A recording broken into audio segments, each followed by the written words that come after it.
Baiklah, di sini kita akan melakukan analisis pertama, yaitu analisis mean yang digunakan untuk mengetahui rata-rata perbedaan rasa antara jenis kelamin laki-laki dan perempuan. Pertama, untuk melakukan analisis ini, kita copy di copy data ini.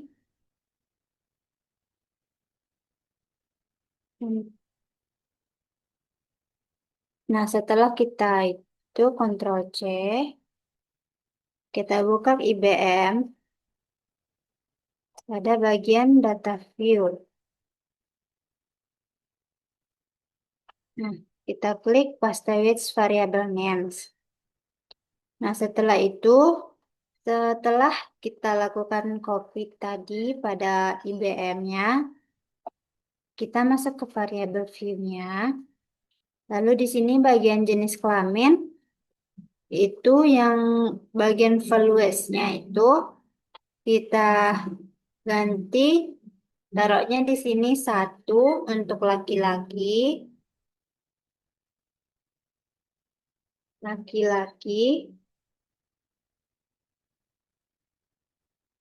lalu add, dan 2 untuk perempuan.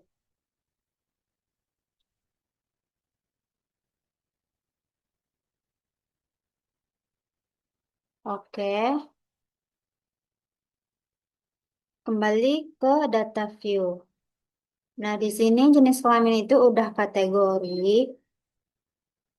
Lalu untuk melakukan analisis means ini, kita klik analyze, compare means, lalu klik yang means.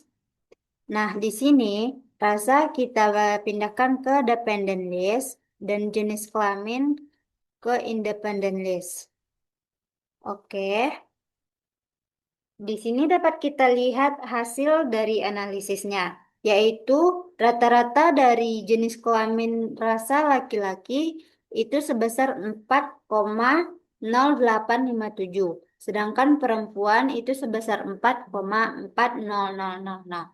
Sampel t-test, yang mana analisis ini dilakukan karena adanya perbedaan antara numerik dan kategorik, yang mana rasa itu numerik, sedangkan jenis kelamin itu adalah kategorik. Oleh karena itu, kita penting lakukan analisis ini, yaitu dengan cara copy data ini,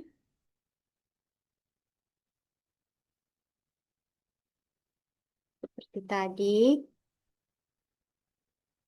Ctrl C, lalu kita buka IBM,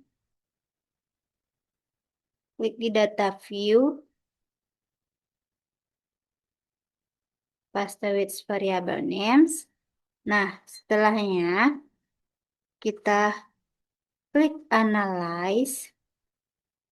Sebelumnya kita harus memastikan di bagian values-nya tadi tetap sama ya. Tadi ke data view, analyze, compare means, bagian klik independent sample t-test. Nah, di sini rasa kita pindahkan ke test variable, sedangkan jenis kelamin kita pindahkan ke grouping variables. Lalu untuk define groups-nya ini, di grup 1 tetap 1, dan di sini 2. Continue. Oke. Nah, di sini kita dapat melihat nilai signifikan dari perbedaan antara jenis kelamin dan rasa tadi. Nilai signifikan untuk rasa itu sebesar 0,539. Dan hal ini besar dari 0,5. Maka tidak ada perbedaan rasa antara jenis kelamin laki-laki maupun perempuan. Hal ini juga dapat dilihat pada bagian means, yang mana di sini kita melihat itu pada means-nya untuk rasa pada laki-laki itu sebesar 4,0857, sedangkan pada perempuan itu 4,4000. Selanjutnya kita akan melakukan analisis uji T berpasangan. Di sini terdapat dua variabel. Yang pertama itu nilai statistik sebelum belajar dan nilai statistik sesudah belajar. Nah, untuk kita melihat nilai dari perbedaan dua variabel ini, kita perlu melakukan uji T berpasangan, yaitu dengan cara pertama kita copy ini nilai statistik sebelum belajar dan sesudah belajarnya, copy, Ctrl C. Nah, lalu kita masuk ke IBM-nya. Nah, di sini kita paste with variable names. Nah, di sini kita sudah mempastenya. Lalu kita klik analyze, compare means, varied sample t-test. Lalu untuk nilai statistik sebelum belajar kita taruh di variabel 1 dan nilai statistik sesudah belajar variabel 2. Oke. Nah, di sini kita sudah melihat hasil signifikan dari perbedaan dua variabel antara nilai sesudah belajar dan nilai sebelum belajar. Di sini nilainya itu sebesar 0,000. Otomatis nilainya itu lebih kecil dari 0,05. Maka nilainya itu dapat disimpulkan perbedaan antara nilai statistik sebelum belajar dan sesudah belajar itu ada perbedaan.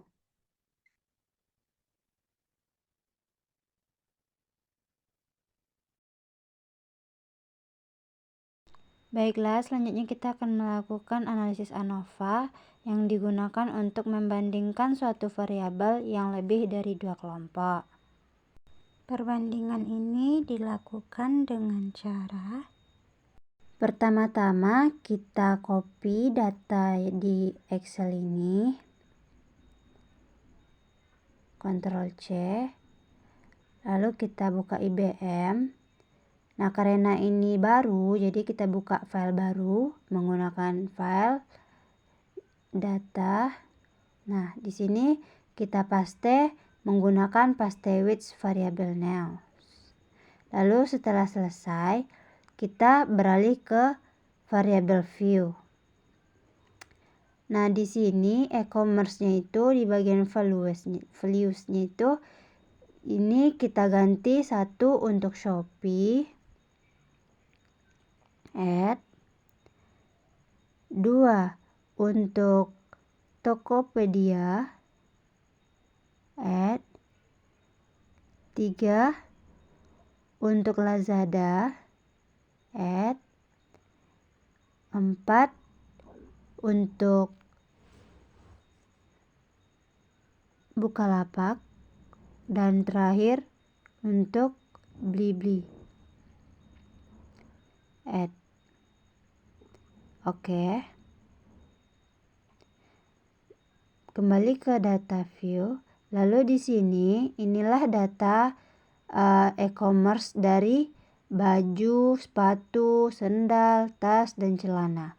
Di sini kita akan mencari perbedaannya, yaitu kita akan menggunakan analisis ANOVA. Kita klik anyway. Untuk baju, sepatu, sendal, tas, celana kita pindahkan ke dependent list. Sedangkan untuk e-commerce-nya kita pindahkan ke faktor. Lalu untuk di bagian option ini deskriptifnya kita checklist dan homogeneity-nya. Lalu continue. Untuk bagian post hoc-nya itu LSD-nya kita checklist juga. Oke. Nah, di sini adalah tempat kita dapat melihat hasil dari analisis ANOVA ini. Nah, di sini kita dapat melihat bahwa penjualan baju pada e-commerce Shopee itu lebih banyak daripada e-commerce lainnya. Begitu juga dengan sepatu, sandal, celana, dan tas. Selanjutnya kita akan beralih pada post hoc-nya untuk melihat perbedaan penjualan produk di tiap e-commerce-nya. Nah, selanjutnya kita akan melihat perbedaan antara penjualan produk di tiap e-commerce itu dengan cara kita lihat pada bagian post hoc-nya. Di sini dapat kita lihat pada bahwa penjualan baju antara Shopee dengan Tokopedia itu sebesar 0,969, yang mana ia lebih besar dari 0,05. Begitu juga antara Shopee dan Lazada. Maka dapat disimpulkan bahwa tidak ada perbedaan antara penjualan baju di e-commerce ini.